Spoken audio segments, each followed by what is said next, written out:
Hello everyone, and welcome to another episode of Dammit Jim's Gun Info. Today I am going to show you the Panzer Arms BP-12 Bullpup magazine-fed 12-gauge shotgun.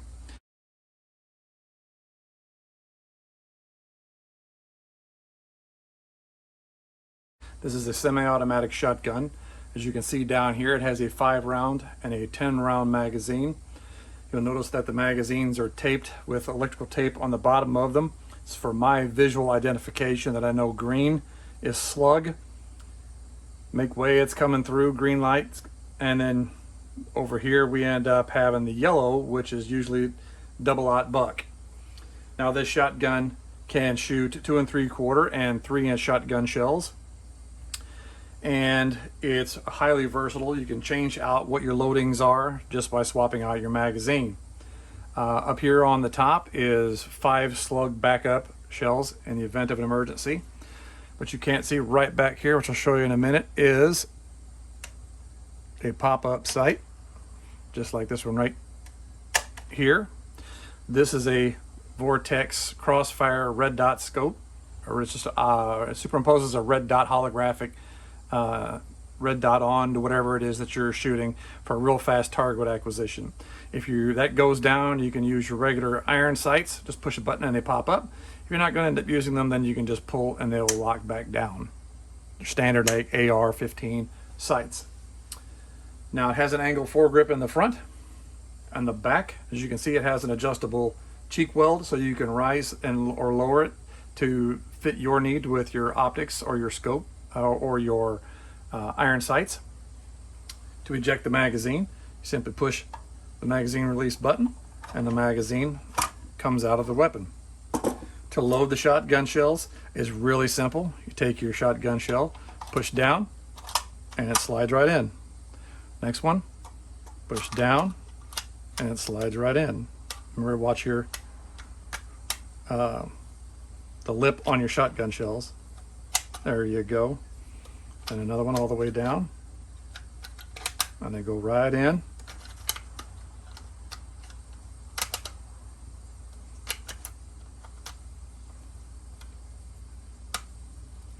Sometimes, like I said, that lip of that shotgun shell will stick.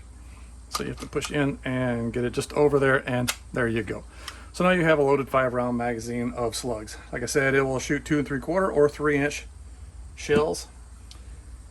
Before I get into the features of the firearm, there's some of the different shells that I have to fire out of it. So 2 3/4 slug, 9 pellet and 12 pellet double-aught bucks.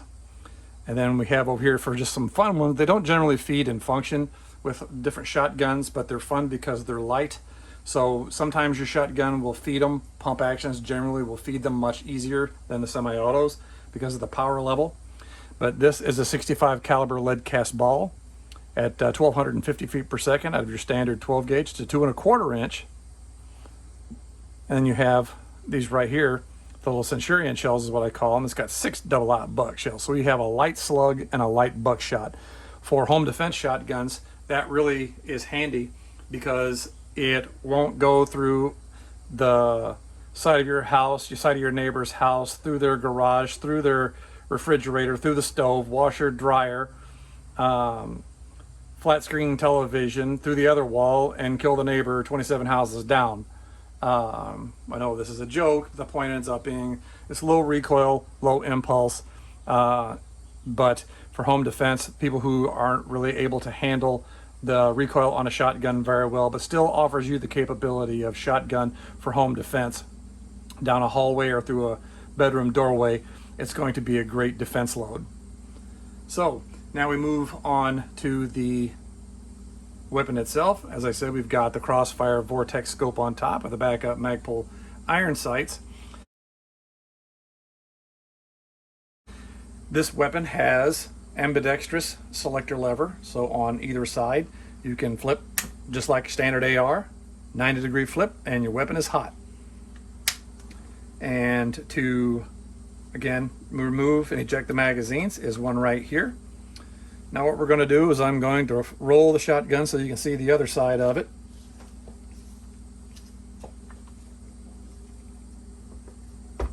All right, By the way, this is a Viking tactical sling. They're really nice. I suggest checking them out. Personally, I am a huge fan of the Magpul ASAP slings because you can go from 2 to single point slings using the same sling. Of course, it requires several sling points on your weapon. But again, on this side, we have a weapon light. Because of its low light, I want to be able to identify whatever the target is that I'm possibly going to be engaging if I need to. So I know it's not a family member, a kid coming home from college intoxicated that nobody knew was coming back home, things along those lines, or it was actually a burglar breaking into your house. So again, for home defense firearms, I highly recommend a flashlight on your weapon. This is just my recommendation, because a flashlight could be just a flashlight. Doesn't necessarily mean it's attached to a weapon.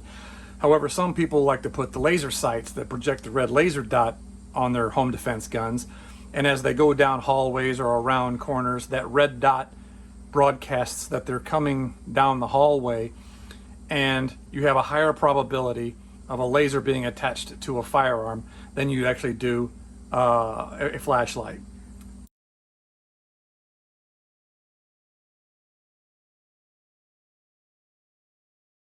Power could have gone out. I use a flashlight for illumination in the house, whatever it is. If you're coming down the hallway with a laser sight, it's probably attached to a weapon. Just something to consider. It's your choice, just my personal preference. Now, again, like I said, we have the selector lever over here. So just rake down with your thumb, and the weapon is on fire. Flip it back up, standard AR, and it is back on safe. Standard AR style trigger. Now, an interesting thing about this shotgun is that not only does it have the charging handle, which can be just pulled out and put on the other side for your lefties or your righties. Mind you, this ejects on the right hand side, so left-handed shooters, it's probably not going to be a super comfortable gun for you. But as far as another charging handle, it has an AR-15 style charging handle up here at the top. So again, it has an AR-15 style bolt hold open device as well. So it has a lot of similar controls to your AR-15 rifle for immediate action drills, to clear a shotgun shell that didn't eject all the way, to clear the shotgun shell that's in there because you're shooting slugs and you want to immediately switch to double-aught buck as an example, or birdshot, or BB, or something along those lines. Again, that provides you that option. Now, to release the bolt, you can load your magazine as usual. Again, the magazine release is on the right-hand side as well, or left-hand side. So they're on both sides, fully ambidextrous. Now, to, again, drop the bolt, you can either pull the charging handle back and it'll automatically rocket forward because it will release the spring that's under tension here, or you can put your magazine in and then just simply reach up and it will allow the action to go forward. So as you can see, this charging handle actually reciprocates with the bolt. This one does not. This one stays in the locked forward position until you actually activate that little latch right there. So again, you have your 10-round magazines. This is loaded with double-aught buck 3-inch. This one here is loaded with 2 3/4-inch slugs, and it's a 5-round magazine. So again, it is a fun shotgun to shoot. It's semi-automatic, so it doesn't beat your shoulder up as much as the pump actions do. It's out there. They run about $750 more with different options. Some of the newer ones have eliminated different heights on the comb where this may not still be there. So depending upon which one you want, just be aware that some features may change on evolution of a manufacturer's firearm. Bear in mind, again, this is similar to an AR-15 as far as in the function of a lot of the controls, but bear in mind the magazine is behind the pistol grip.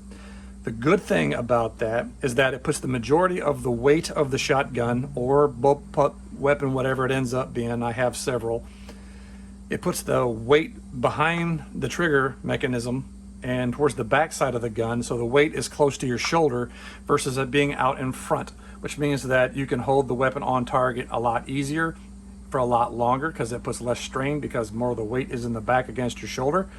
And it's really fast to move on to targets or multiple targets because all the weight's in the back. You're just maneuvering the front of it. It creates the pivot point in the back here versus having to move something very heavy and weighty in the front, like a 10-round magazine loaded with double out buck in the front of this is going to be extremely heavy to wield, moving from target to target.